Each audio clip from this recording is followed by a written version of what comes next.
This event is being held as part of the implementation of the Potomac Basin Comprehensive Water Resources Plan, what we call our COMP Plan.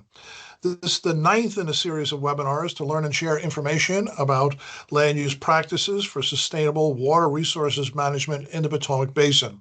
Previous webinars have spanned a wide range of land use related topics, from sustainable development to advances in agriculture. The purpose of this event is to explore the impact of development on water quality in the Potomac River and to discuss mitigation strategies.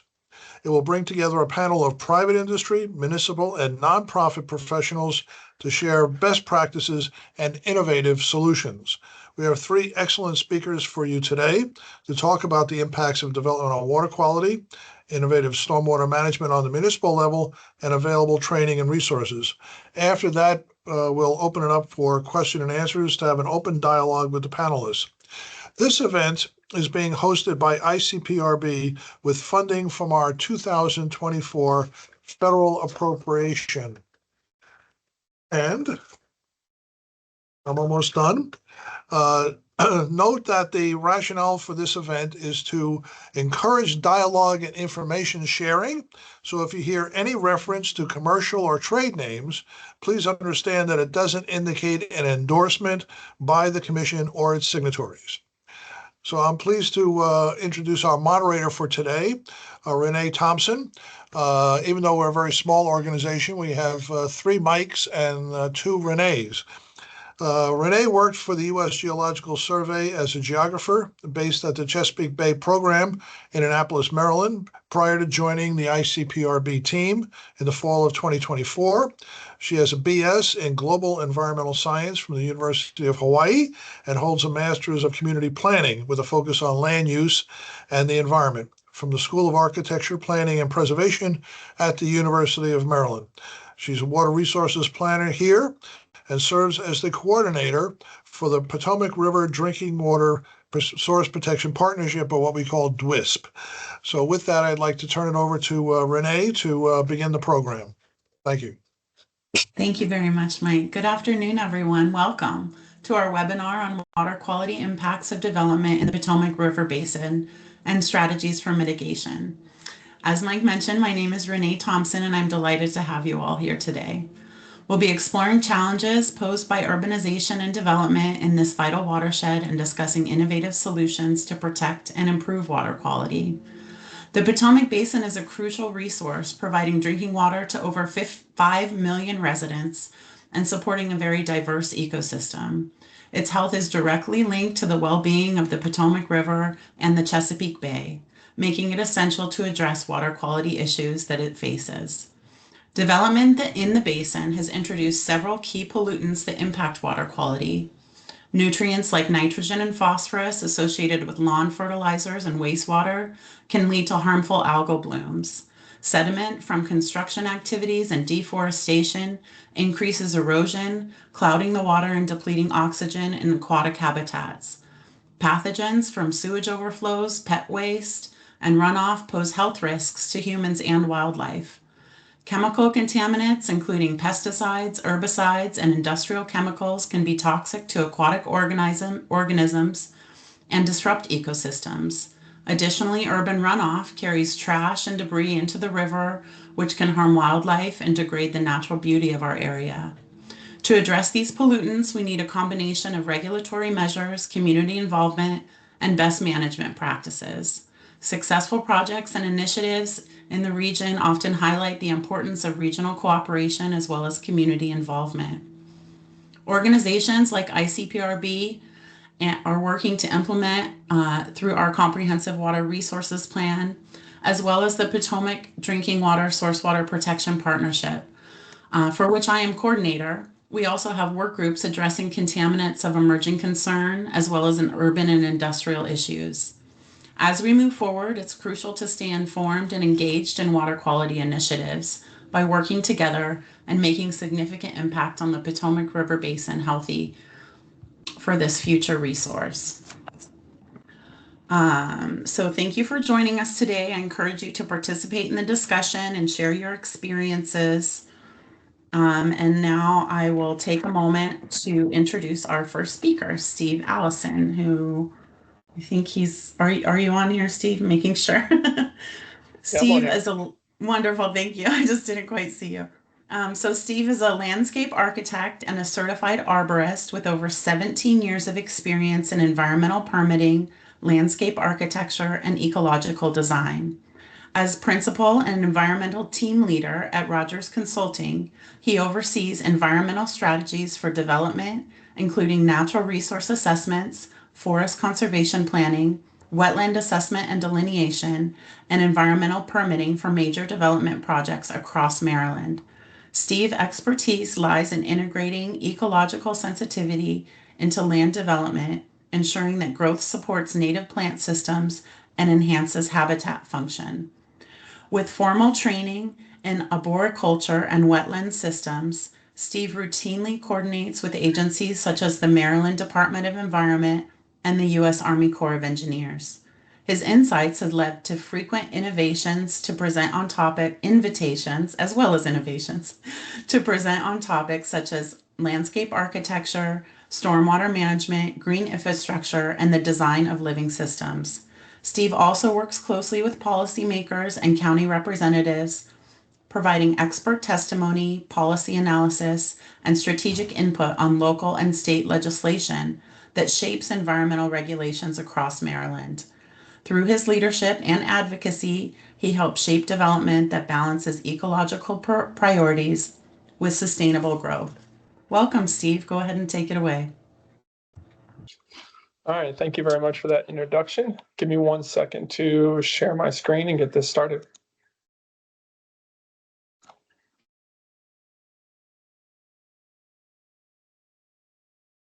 All right.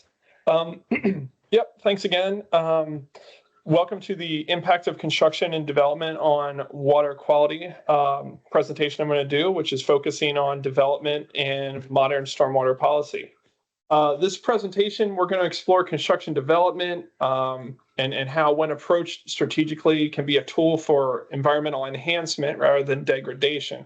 By reevaluating these practices, looking at stormwater practices, but new and traditional techniques, and leveraging the latest model data, look at the idea of demonstrating that development may not possibly be the worst thing for water quality, understanding our regulatory system in Maryland. So these following slides are going to discuss the narrative that reframes that role of development in watersheds, and then discuss the policy points we can move on from there. Make sure my clicker works here. Okay, so what are we going to cover? Kind of what I just went over. A new narrative around development, understanding stormwater regulation, nitrogen is a problem, as Renee brought up, land use, conversion of land use, and how that works with nutrient loads, and then combining environmental site design and traditional practices. And then we'll just kind of go over a little bit of the takeaways from that. I did have like 30 slides this morning, realized I was way over time. So I cut it down to 19. So let me know if I go too fast. So the history of stormwater regulation in Maryland, it kind of began with the focus of flood control using large-scale ponds to handle infrequent high-volume storms, right? And that started in 72 with the Clean Water Act, and then in 82 with Maryland's stormwater management law, and the emphasis kind of slowly shifted towards environmental health.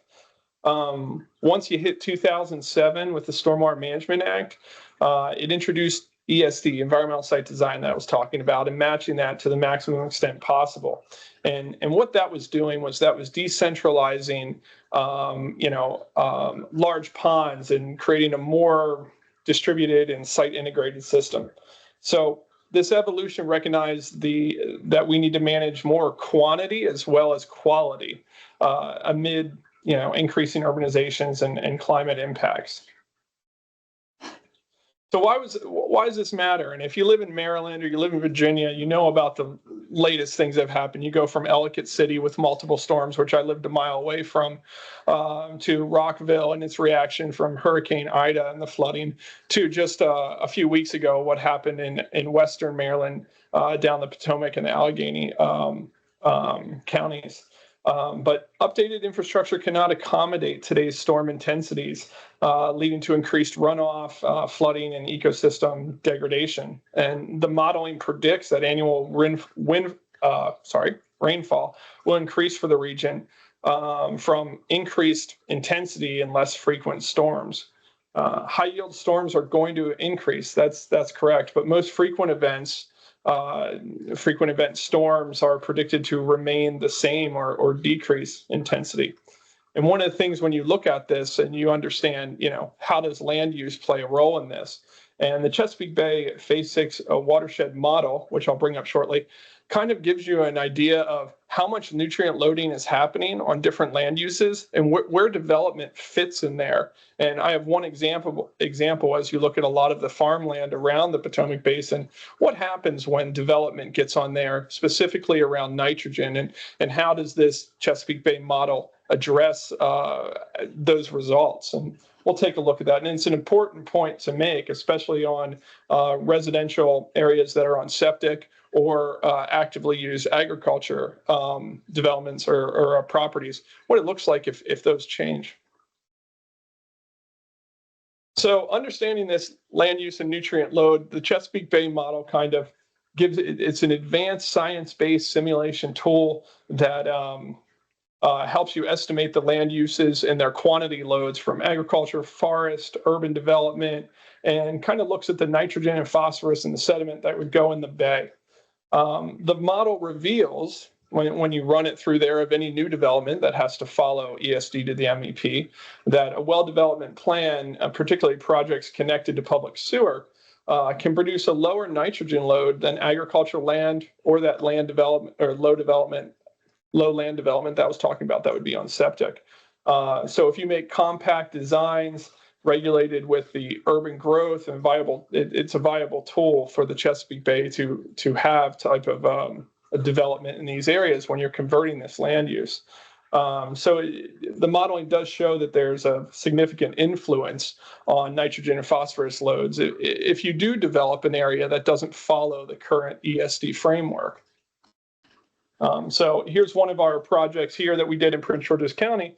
And you can see on the left-hand screen where the, I guess it's yellow or orange, is showing what was currently used as a horse farm, and then kind of a smart, thoughtful design into the area basically came up with a net reduction of nitrogen just by changing the land use of what was currently going into the stream every single day as this ag field or this horse farm to something that was going to have, I don't know if you can see my cursor, but you had to have your stormwater facilities there that had to treat the water on site to woods in good condition where previously you didn't have that. So if your big goal is to think about reducing algal blooms and reducing nitrogen, if you look at it in this framework here, that development of what it has to meet in the stringent requirements in Maryland, it actually is a betterment. That doesn't mean go ahead and convert every single piece of farmland you've ever seen to development, but it does kind of make the case that how effective our stormwater regulations are, and that when you do bring these things on thoughtfully, it does make a pronounced difference in what is actually going in the water, regardless if there's a house there, regardless if there's a farm there, but we're worried about anaerobic conditions, right? So we do need to take that into account when we're reviewing a couple of these pieces, and understanding these metrics are available to figure out what type of difference you have for urban redevelopment or medium density residential development shown here. So what we've seen there is, or where we're going with that is, we see how land use changes the chemistry of soil or chemistry of the water, but then we also understand how do we treat the changes in stormwater velocity and intensity that's happening with these different storms. Maryland Senate Bill 227, Advancing Stormwater Resilience in Maryland, initiated a pivotal recalibration of Maryland's stormwater policy. And it was motivated by these devastating floods that I mentioned in Ellicott City and Rockville. And the legislation mandates updated rainfall assumptions and encourages resilience-based design. But we need to think about when we're going from centralized systems like I have there in Chapter 5, if you're not familiar with Maryland, and then decentralized systems in Chapter 3, we need to look at what can holistically take care of the water on site. And we missed the mark using each one of them individually, whereas we put it into ponds, we weren't necessarily getting a lot of the quality. When we broke it into ESDs to microbial-retentions around different townhouses and single-use homes, we were then missing the overall storm. So we need to think about having a marriage as we move forward with stormwater policy and looking at what we can cover with two different types of systems instead of just one new system or an old system, or having the new flood control be taken care of in small microbial ESDs. So I could have advanced this slide, but the idea is that we want to look for, as we move forward with projects that have development, and we're readjusting this with the new bill in Maryland 227, is that we want to take care of the quality of the rain with ESDs and capture that 1-inch first flush. But we also want to understand that there is space for having detention, having different tools in Chapter 5 being used to mitigate for flash floods. We shouldn't just have one or the other and just see how it goes. And Ellicott City and Rockville have proven that. And then time period before that, where we were just mainly holding water in ponds, which you weren't getting any infiltration, you weren't getting any water back into the systems, into the streams and the water tables. So there is actually a marriage that we can create out of these two systems, and we don't want to miss that mark. So a couple case studies here. They're a little brief. I had them way more dense, but I knew I was running out of time. We went ahead and looked at Frederick County. Now they allow 1-inch treatment for quality. They will let you use ponds for 100-year storm control. And they kind of created a world where you could use Chapter 3 and Chapter 5 without an issue currently right now. Now, we don't want to lose that opportunity because it's helping to create a thoughtful development. So one of the projects that we worked on was Ligonor Town Center, and in the green blue is bioretention facilities, and in yellow was larger stormwater facilities. Think of your Chapter 5 large ponds, a little larger than submerged gravel wetlands. Without the process of using these two individual systems here, we wouldn't have been able to create the open development that we did. So it's an excellent example of taking those two different pieces, which is yet completely codified in Maryland, but using those two systems in that county to solve the stormwater problem and not to create so many ESD facilities that it would burden the price or the efficiency of the development. Now, Lansdale here was a project in Frederick County that we did pre-2015, where we used large ponds. And I think we even came up with some ESD facilities in here before they were even required to grab some infiltration. But the example here was showing that we could create a design that was thoughtful and that merged with the landscape while using still large ponds. So I wanted to show that there's an opportunity that you're not just going to take so much gross area and create a terrible design. If you go back to Chapter 5 and have larger detention ponds, you can incorporate smaller facilities in there while creating an aesthetic and a valuable resource to control flooding. In Prince George's County, they have mapped 100-year flood control zones, which are a little bit different than what we were seeing in Frederick County, where they give you an opportunity to use submerged gravel wetlands, which is an ESD, to manage your flood levels, your quantity, and then also use the water that hits that number 57 stone in the submerged gravel wetlands for your ESD. So that might be something that would go away with the new policy in Maryland, but it kind of meets an expectation and an opportunity to use the space that you have efficiently, and understand that some of these facilities can actually can do double duty there. This is one of our projects, Smith Lake Estates, that if we would change the design that you had to completely separate ESDs and quantity control, it would make it a little more difficult. If you can see my cursor here, this is an existing stormwater pond from an old farm and forest site here, but the drainage divides between the site here. So what would happen is majority of the bioretention facilities would drain to this as quantity control after quality was met, but the area over here drains towards the west. And without using a submerged gravel wetland for quantity and quality, the design would not have been able to be met. But the opportunity there with using that ESD is that you do meet that quantity control and you're getting that anaerobic nitrogen fixing kind of situation in the number 57 stone with the algae. So that is a big opportunity that we want to keep exploring. We want to keep all options on the table and not have a one-size-fits-all approach when you look at how to treat stormwater for its quantity and its quality. So these are just a couple examples of how the project couldn't have been possible if you didn't use a myriad of options instead of just coming up with a blanketed approach.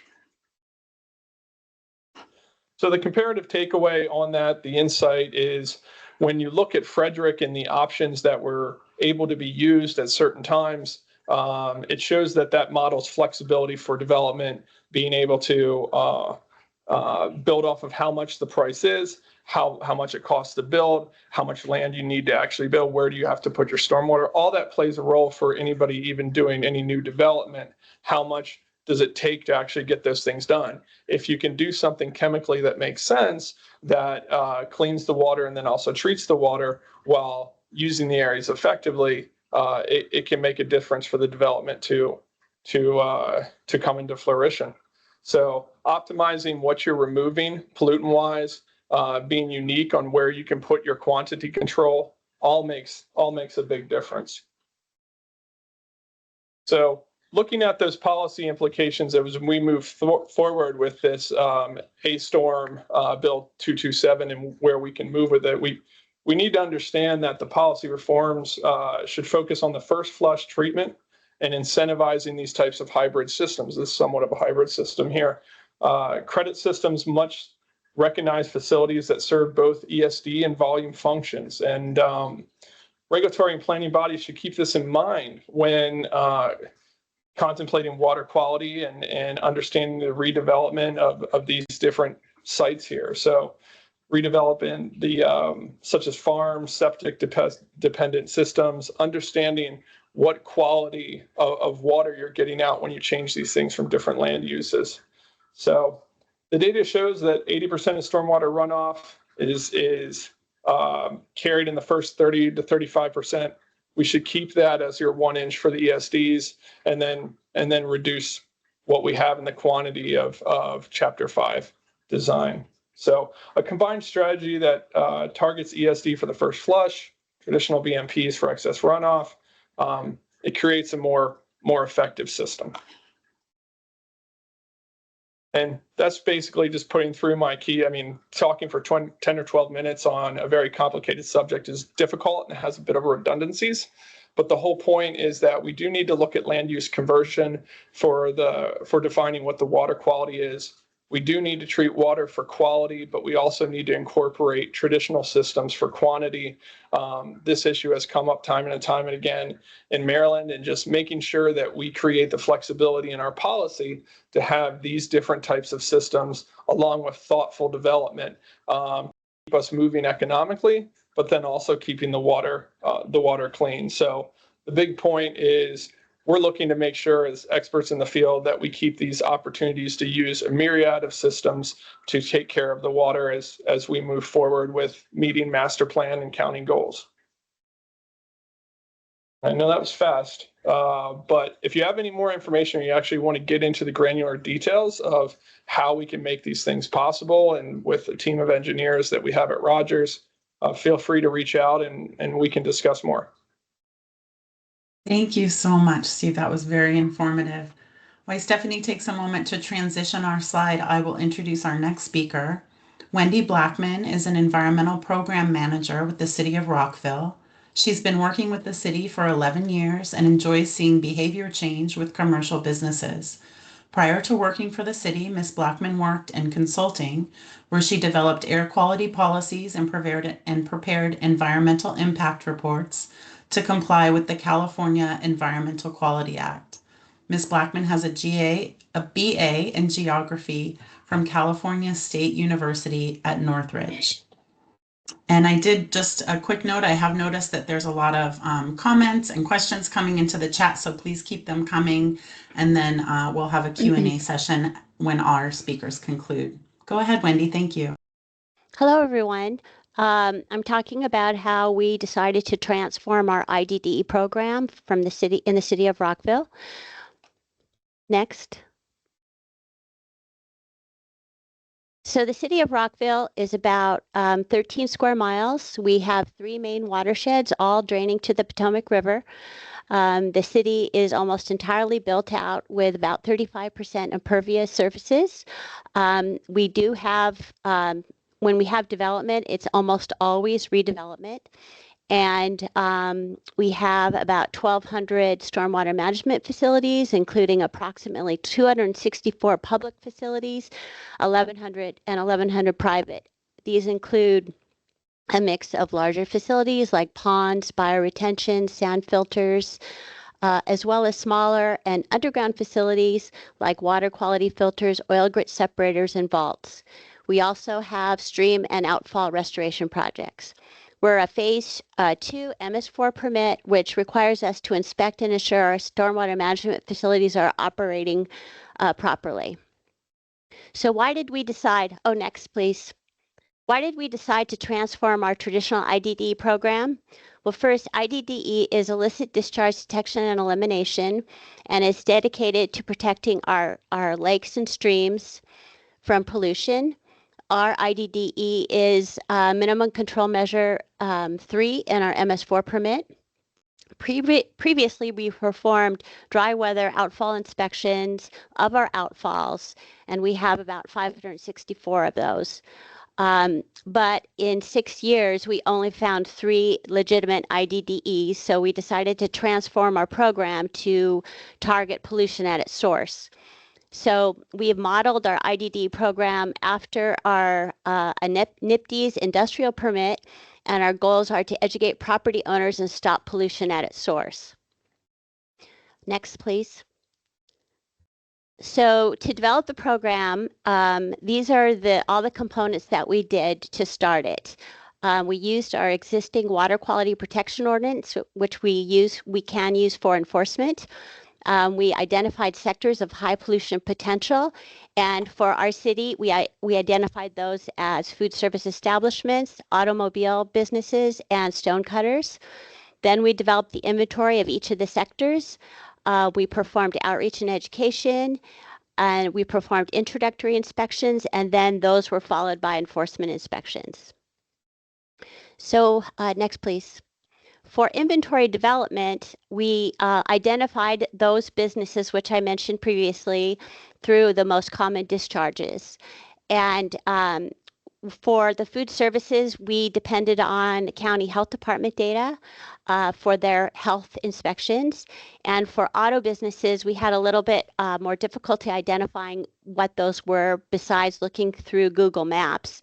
But after looking at association newsletters and the talking to other people at the city, looking at our planning department, the best source of information was through our fire inspector, who told me that the county requires automotive businesses to have hazardous materials permits so that they know what kind of chemicals are stored at each of these businesses.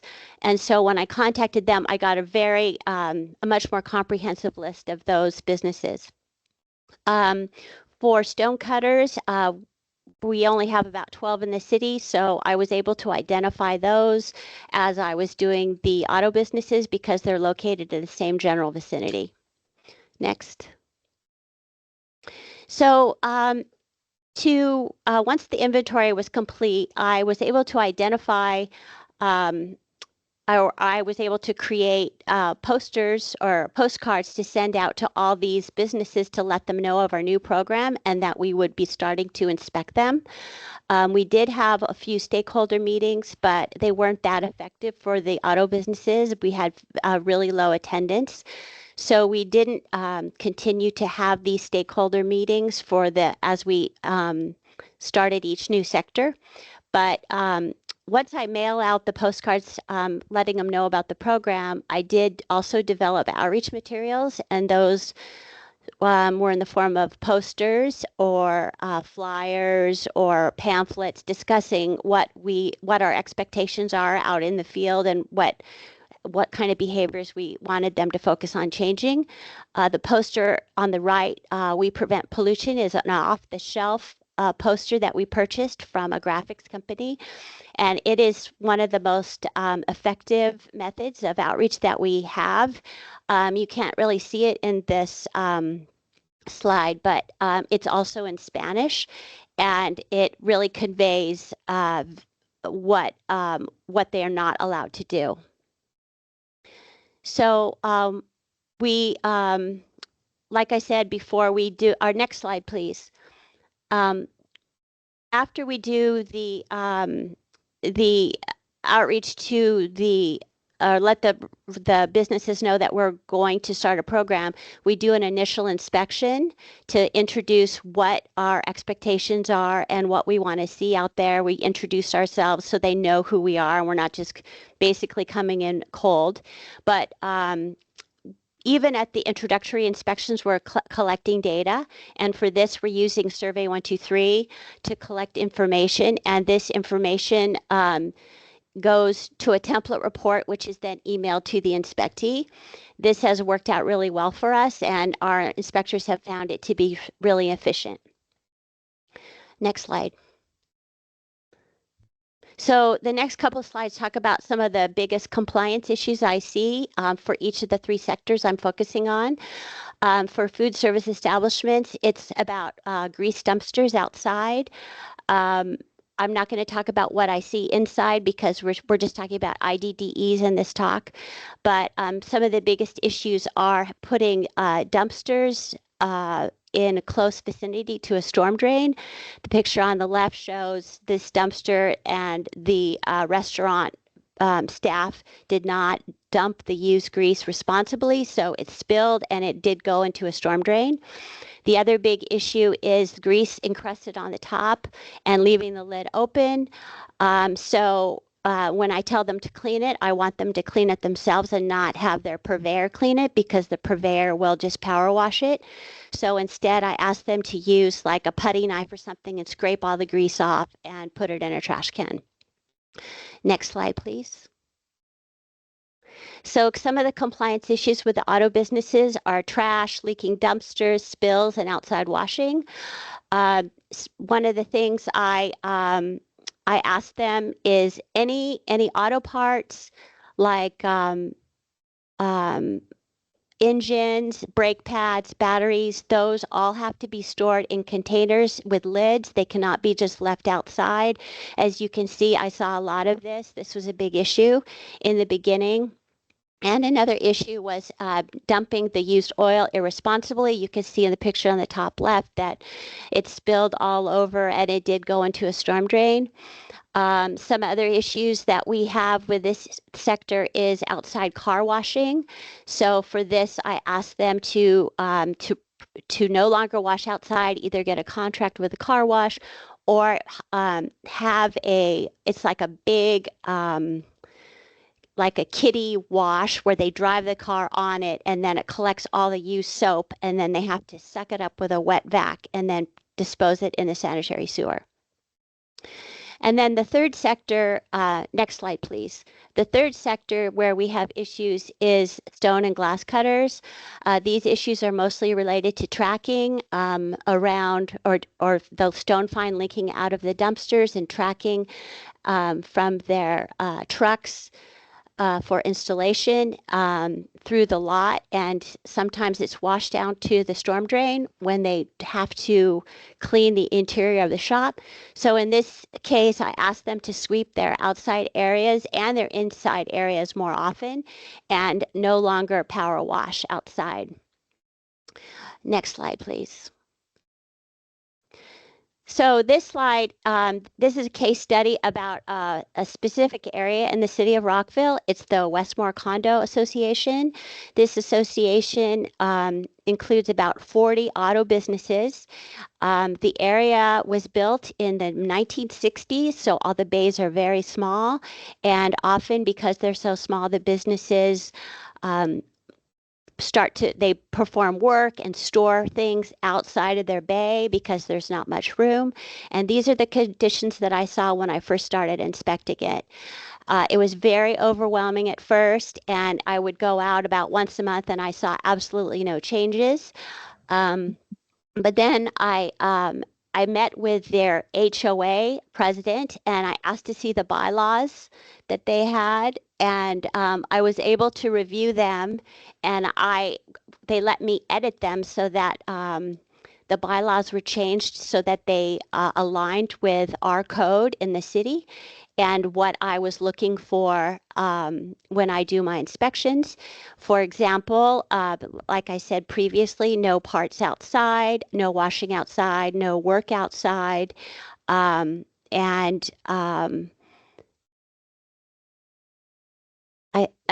limited tires outside. I only allow them to have 6-use tires outside. So after about 2 years, this is what the condo, next slide, please. This is what the condo association looks like now.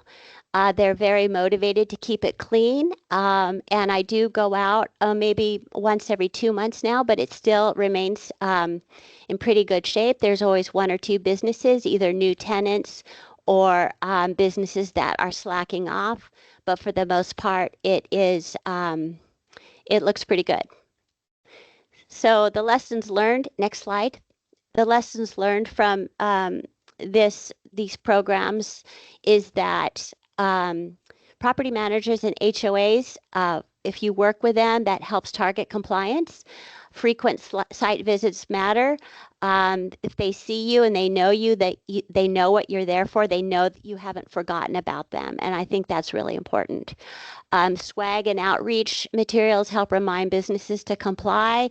They will remember what you're asking for them to do if they see the poster on their wall, for example. And then if a business is complying slowly, I always allow extra time because they are working towards compliance. Next slide. So thank you very much for listening to me about our program here at the City of Rockville. If you have any questions or you would like to see any of my materials, please feel free to reach out at my email listed. Thank you. Thank you very much, Wendy. That was great, really underscoring the importance of compliance and those personal relationships. Mm-hmm. So our next speaker is Mr. David Wood. Hi, David. Thanks for joining us. He's the executive director of the Chesapeake Stormwater Network, which is a nonprofit organization devoted to promoting more sustainable, resilient, and equitable stormwater management across the Chesapeake Bay watershed and beyond. David serves as a coordinator for the EPA Chesapeake Bay Program's Urban Stormwater Work Group, where one of his roles is to evaluate new practices and approaches to reduce nutrients and sediments under the Chesapeake Bay TMDL. David also leads the development of free workshops and training programs for current and aspiring stormwater managers, including the Chesapeake Urban Stormwater Professionals Program, or CUSP. David has a BA in biology from St. Mary's College of Maryland. Thank you, David. Thanks, Renee. Thank you for the opportunity to be here. Looking forward to it. So we can go ahead and go to the next slide. What I'm going to do today, I was asked to talk about training resources and kind of highlighting some examples of good working collaborations. And so I'm going to try to do that today, focusing first on a training program that we run that Renee just mentioned, our CUSP program that emphasizes growth and development for the next generation of stormwater professionals. Not quite as young as the one pictured here, but I thought it was a bit more whimsical than one of the photos from our workshops. But then I'll talk a little bit about some of the trainings and resources that can help, current professionals build on their already strong foundations, and then wrap up with those celebrations of some innovations and some successes, particularly around the Potomac River Basin. Next slide. So this, for us, if you are not familiar with the Chesapeake Stormwater Network, the easiest thing I can encourage you to do is to go to our website, which is chesapeakestormwater.net/join. You can sign up to get our Stormwater Scoop newsletter, just a once a month update on kind of what we're up to. That includes all of the programs that I'm going to talk about today, as well as new resources, as well as a lot of great stuff from our many, many partners doing great work around the watershed. Next slide. So just to get started, our programming focused on students and early career professionals is called CUSP. We started this program in 2022, and we host a new cohort every fall. So we're getting ready to launch registration for our 4th cohort pretty soon. So next slide. I want to start by just sort of giving the reason why we began the CUSP program. From a Chesapeake Bay regional context, most of the states are lagging, in some cases badly, in terms of their urban and agricultural nutrient reductions. Urban sector loads in particular, stormwater sector loads in particular, have actually increased since 2009. Mostly due to increasing development. So about a 7% increase in total nitrogen over that time period, just because we do have a difficult time offsetting the increase in loads that comes from converting more of those land uses into development. We also survey our network of about 7,000 stormwater professionals roughly every 2 years. And our surveys found that for over a decade, there are these persistent needs for training on topics ranging from inspection and maintenance, BMP design, stormwater program basics. In 2023, in particular, 75% of our survey respondents indicated at least some level of need for basics training for new staff as a particular gap that they were having. Further, in 2019, a report from the Chesapeake Bay Program's Local Government Advisory Committee focused on the need for a trained and skilled workforce to fill capacity gaps in stormwater implementation and maintenance. Specifically, they recommended developing workforce development programs that create job pipelines that can provide employer connections, job-ready skills, certifications, and credentials, and things that are stackable with each other in order to create career pathways. And so that last point is really critical for CUSP. There's a number of successful workforce development programs available in our region. We're really lucky in that way. And these programs all meet very different needs. The Center for Watershed Protection has the Clean Water Certificate Program. There's the Climate Crew. DC has the Green Zone Environmental Program, the Resilience Youth Corps. There's all of these different local programs that focus on basic skills training and support entry-level jobs. Then we have on the other end programs like the Chesapeake Bay Landscaping Professionals Program, that provides much needed credentialing for current professionals. And so what we felt was the need was to try to bridge those two things together, provide opportunities for those with those entry-level skills, or maybe coming through undergraduate or graduate programs, to help build their knowledge of the program basics so that they can prepare for a career trajectory and really hit the ground running in these family-sustaining types of careers. Next slide. So this is what we came up with. As I mentioned, CUSP is an annual cohort. With support from the National Fish and Wildlife Foundation, and hopefully soon with increasing costs, support from corporate sponsors, we are able to offer it completely free for all of our participants. It's built around a 14 webinar curriculum, which we deliver live twice a week during the fall, but which is also recorded and available for participants to complete at their own pace throughout the fall. Following feedback from our pilot cohort, we also built in more networking opportunities via things like a message board on our learning platforms, more informal office hours sessions, field trips to local stormwater projects. The one pictured here was hosted by DOEE. And this year we are rolling out our first Stormwater Career Fair event in October as well. Next slide. So this is a draft schedule for our 2025 cohort. Some things subject to change, but this is the basic outline. Thank you to Missy, who is in the audience somewhere today, who did a lot of the work putting together all of these graphics. The first 7 lessons provide basically the fundamental stormwater knowledge, including things like basic hydrology, stormwater design, best management practices, as well as an understanding of local climate impacts. The second half of the course, the kind of M series on the right-hand side, walks through each of the 6 minimum control measures that are required for the MS4 stormwater permits, as well as strategies for how to more effectively deliver those programs. And then throughout, we mix in those office hour sessions, as well as those networking events and field trips. Next slide. So far, we've been really happy with the demand for this type of training. Because it is free, we never expect everyone who starts the program to have the bandwidth to finish it, but that's fine. You know, over the last 3 years, we've had over 750 participants take at least some portion of the program, and of those, 400 have completed the entire course and earned their certificates. If you'd asked us in 2021, our stretch goal was probably half that number, so we're really happy with how much interest there has been in this type of training. And next slide, this is kind of my last one on the CUSP program, aside from sort of the flyer.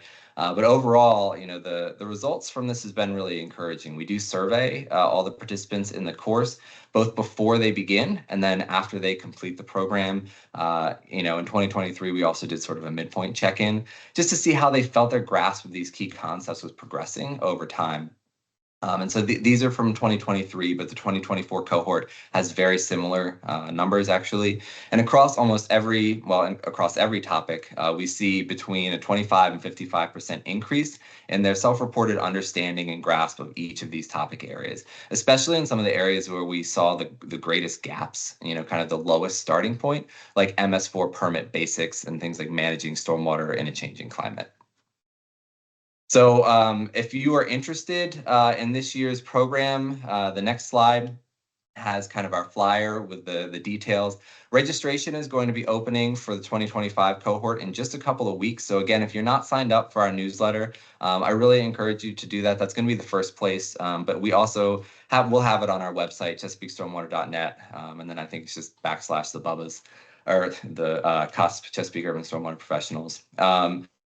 The program this year will begin on August 27th. If anyone is interested in participating, or particularly if you work with students, new staff, or a cohort of you know, green jobs professionals who you think would like to enroll, please reach out. You can email me and we'd be happy to get you in the program. All right, next slide. I just want to quickly touch on a few other trainings and resources that we have coming up. You can just actually keep on going to the next one. First is our annual webinar series. In addition to the CUSP program, we do a lot of other webinars on innovative case studies, emerging research in the stormwater space. If you liked what Wendy was talking about and you want a whole hour of that, Wendy and Heather joined us about a year ago for a webinar on that program as well. Each of these webinars is also free to participate in. They are recorded. They're posted on the website if you miss them. For example, in March, we had Eric Michelson from Anne Arundel County talking about beaver management as a strategy for water quality and infrastructure protection. Coming up this summer, we have webinars on PCBs, as well as things like flood models and stream restoration design. There are over 100 webinars on our website on, you know, most stormwater topics that you can imagine. If there's a gap that you think we are missing and you would like to hear about it, please reach out. We can, you know, figure out a way to fill those gaps for you. Next slide. And then we also do have a lot of other resources, things like fact sheets and technical reports. As Renee mentioned, part of my role is to coordinate the Bay Program's Urban Stormwater Work Group. So all the new information on new BMPs that are approved for use in the Bay region, the expert panel reports, guides that we've put together to help synthesize those things. We have the 100-page versions if you want them. We have our fact sheets that are 4-page summaries of the same, if that's more your style. We are increasingly building out more resources around climate resilience, things like vulnerability assessment tools, how to use climate projections in your stormwater design and planning decisions. So those are coming in the next couple of months as well. Next slide. So the last thing I wanted to touch on was to celebrate a little bit. Every 2 years, CSN hosts a contest called the Best Urban BMP in the Bay Awards to celebrate innovators who are delivering excellent stormwater programs and practices in the region. City of Rockville's IDDE program was one of the winners in our 2023 contest. And we just wrapped up our 2025 contest. So I'm going to talk about 4 projects briefly that are in the Potomac River Basin that I think are worth highlighting. So if we go to the next slide, just a quick overview of the contest. We started it in 2014. 2025 was our 7th edition of the contest. We do it every other year now because it takes a while to get projects in the ground. We review about 50 to 60 submissions every year and then select winners across 5 categories, including things like education and outreach campaigns, habitat creation, residential stewardship, retrofits and green infrastructure, and stormwater program innovations. So that covers things like financing innovations, monitoring programs, IDDE, and whatnot. So this year, our grand prize winner was the city of Lancaster in Pennsylvania for a wetlands restoration project in Longs Park, as well as the Hamlin Street retrofit in the district, which I'll talk about more in a second. Next slide. And we can go one more. One of the things that I wanted to point out, so I pulled 4 different categories, winners from different categories this year. So in our education and outreach category, I thought I'd highlight the Resilience Forward and Resilience Authority Youth Corps program in Charles County that's run by the Resilience Authority of Charles County. This program really worked to engage underserved high school and recent graduate students through year-round jobs, career ladders, and natural resources. The panel of judges that we used to evaluate these projects, they really liked how they paired the present day goals, which were really tree planting focused, with this workforce development component as well. You know, several great education and outreach programs around the Potomac River Basin as well. If we go to the next slide, we have a residential stewardship project that stood out. This was a homeowner's project. This was a family rain garden. It was implemented with VCAP dollars in Vienna, Virginia, led by the Northern Virginia Soil and Water Conservation District, of course, with the homeowners themselves. It really made a large impact, but it stood out to the judges for its community focus, including the development of a seed library Girl Scout project that kind of went along with this as well. A lot of the best residential stewardship practices that we see end up becoming kind of ambassador programs for implementation across their neighborhood and in their region. Next slide. A small, in our resilient and renewed category, a small retrofit with a big impact was the Hamlin Street retrofit in Northeast Washington, D.C. This was done by DOEE with a number of different partners. I had a chance to actually visit this site when it was under construction. You could really see how it was going to improve the flooding issues that they were dealing with in the adjacent park, Langdon Park, as well as the local properties. They had to kind of work with the Parks Department, the Department of Transportation, because it was in the roadway, and DOEE themselves. So a lot of cross-community collaboration there. And then the last one, and this is my last slide, so I'll hopefully get in right in time, is a project in Fairfax, Prince William, and Loudoun counties. It's a stream monitoring program. It's actually 2 programs that we wanted to kind of feature, 2 complementary efforts. One is a fall biomonitoring program. The other is a stream physical assessment program. Together, they really go far above and beyond what's required in assessing the health of local waterways, but allows for more informed decision making to help address infrastructure maintenance decisions, habitat restoration objective decisions as well. So really impressive work happening kind of across a multi-county region as well. So that's all I wanted to highlight. My last slide is just kind of a blank question slide, but a lot of really outstanding work from the partners that are doing implementation, both in a program level and like a physical project scale as well. So that's my keep up the good work, because I know a lot of you on the call have been involved in a lot of these projects as well. So thank you, Renee. Hopefully I was in time. Perfect. Thank you so much, David. That was really informative. So we've got quite a few notes and questions and comments into the chat. If some of you are willing to stay on a couple minutes later, we can get to most of those, I think. Carlington, were you still interested in moderating our Q&A session? Sure. Great. No problem. Yeah, I'm just gonna try my best to read out some of the questions. I was taking note as they came in, and then you know, the relevant panelists can respond. So the first question goes to Steve, and it comes from Jason from MDP. And Jason wants to know, how do we help planners at ICPRB and at the local level to consider the aspects of development relating to air emissions and other things that you mentioned in your talk. Right. So we're talking about air emissions and their contributions to nitrogen deposition. I think I'd have to figure out that further. I do know that, you get nitrogen from the air and what we treat with ESDs, and how that's broken down through phytoremediation and our anaerobic conditions. But how to help the planners on that at a local level to consider that, I'm not sure. I'm probably not the expert on how to work with capturing the air emissions. It's something, putting these facilities in will capture the nitrogen. So it readily converts fast into soil. But when you have these areas where the runoff is going to run to, and then you do have bioremediated soil in there to help break it down from nitrates to nitrites, I think that's an important value. So how to grab it other than those types of facilities, I think it would just be out of my realm of expertise. Okay. So I do have a couple more questions for Steve as it relates to, specifically about Virginia. Mm-hmm. And so based on your work, Glenda would like to know what recommendations do you have for strengthening some of Virginia's laws? Yeah, I would say I'm not an expert in Virginia. Almost all my work has been in Maryland. But what I could say with my limited exposure, just a general statement of adjacent states, is that looking for that balance, understanding that ESDs, I think there was a mention that there was Shannon mentioned missing the ESD bus.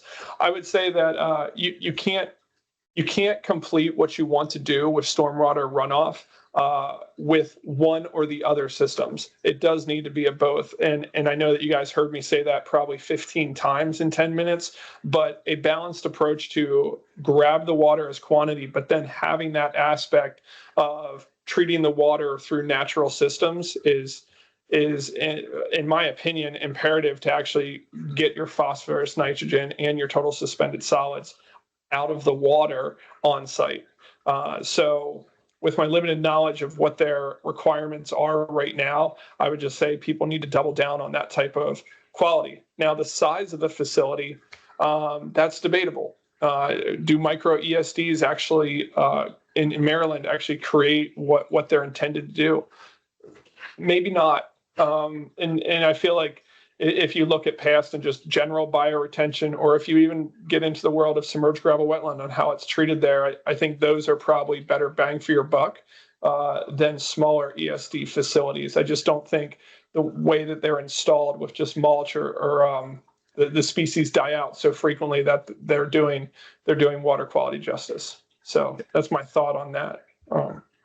Bigger, better. So ESDs, but maybe not micro all the time. Thank you. The next question, and there's one other question that I'll save for the end. So the next question here comes from Nikki, and it's directed to Wendy. And Nikki would like to know, in Rockville, what are the consequences if the other shops do not comply? Well, in our water quality protection ordinance, we do have the option of issuing administrative penalties. That being said, I have only issued one in the past. So it's really all about persistence and working with the business. And then if they don't pay their administrative penalty, we could always take them to court. So we do have recourse. Thank you. And I'll add that Frank from the Cacapan Institute was a bit surprised that there are stone cutters in Rockville. There, Do you want to say anything about yeah, stone cutters and glass cutters in Rockville? yeah. It's all about, the granite cutters that put your countertops in your kitchen and your bathrooms. That's what I was referring to. Okay, thank you. The next question is for David, and yeah. Well, I believe you answered this question already, but just repeat for those who don't know. And I also believe that Missy has posted some links in the chat. But Joanne wanted to know how does one become part of CUSP? And a follow-up question is, well, I'll ask that after you respond. Yeah, thanks. So the link that Missy provided is going to be where the registration will be available.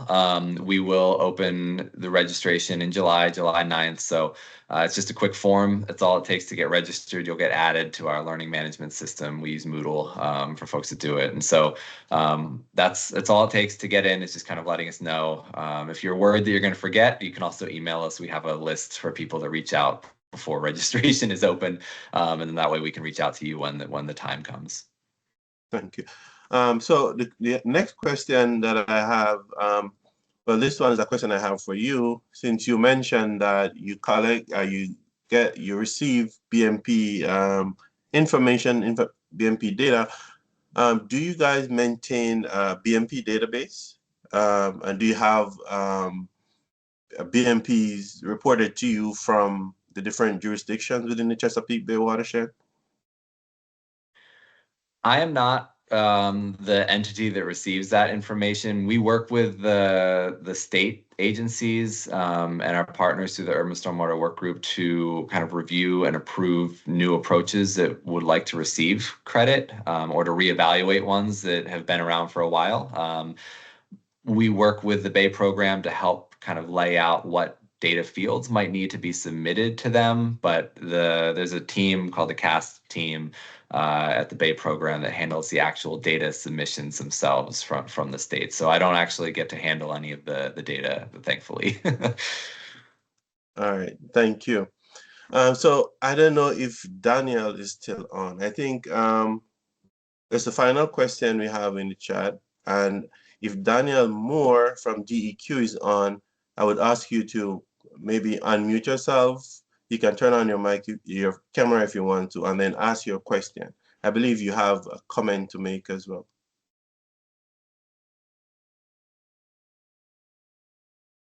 Is Daniel still on? Okay. I'll read the question, and I think Steve, you can take a stab at it if you like. So Daniel made reference to the presentation as being, very MD centric, but he wanted to know Virginia's Chesapeake Bay Preservation Act mandates, resource protection area buffers and resource management area performance criteria for development in 84 tidewater localities. Any discussions regarding Virginia solutions? I know you talked a lot about things going on in Maryland, but are you familiar on any of those programs in Virginia? Yeah, I'm familiar with the buffers that he's mentioning there. The statement that they severely limit development 100 feet landward of perennial streams and wetlands. And yeah, we have some of that in our counties where you can't even do outfalls into areas, or some are much less restrictive, and you could do some roads, even some parking lots. I would say that discussions on a VA solution on that, I probably wouldn't be the expert. We do have some of those cases in Maryland in that we have to work with those buffers. So we don't find a lot of reprieve when it's codified in the counties. But I acknowledge that those really create limitations. Definitely, when you need to put your stormwater in the lowest place on site, you run into what you can do on the buildable land if you have to keep moving your submerged gravel wetlands or non-woody buffers or anything like that out of those protection zones. So I haven't found any reprieve from those in Maryland when we do work with those buffers, but they're definitely a design constraint.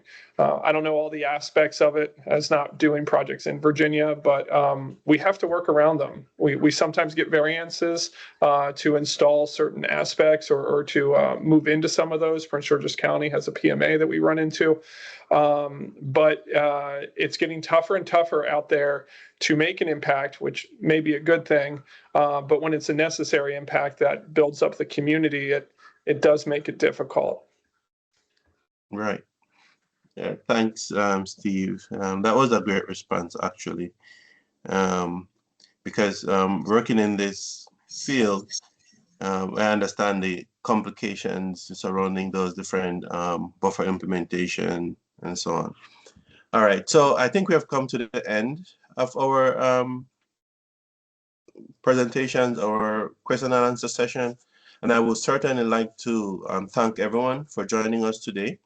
And a special thank you to our moderator and panelists for taking time out of their busy schedule to share with us. This webinar is being held as part of a series. We held our last event back in December of 2024, when we discussed integrating climate and flood resilience with equity. Today we discuss the water quality impacts of development in the Potomac River Basin and strategies for mitigation. We welcome your ideas and future topics. Please be on the lookout for a follow-up email from us with some post-webinar questions. From these questions, we usually get a good sense of what people want to, talk about, and that can help shape future webinars. So thanks again, everyone, for your participation today.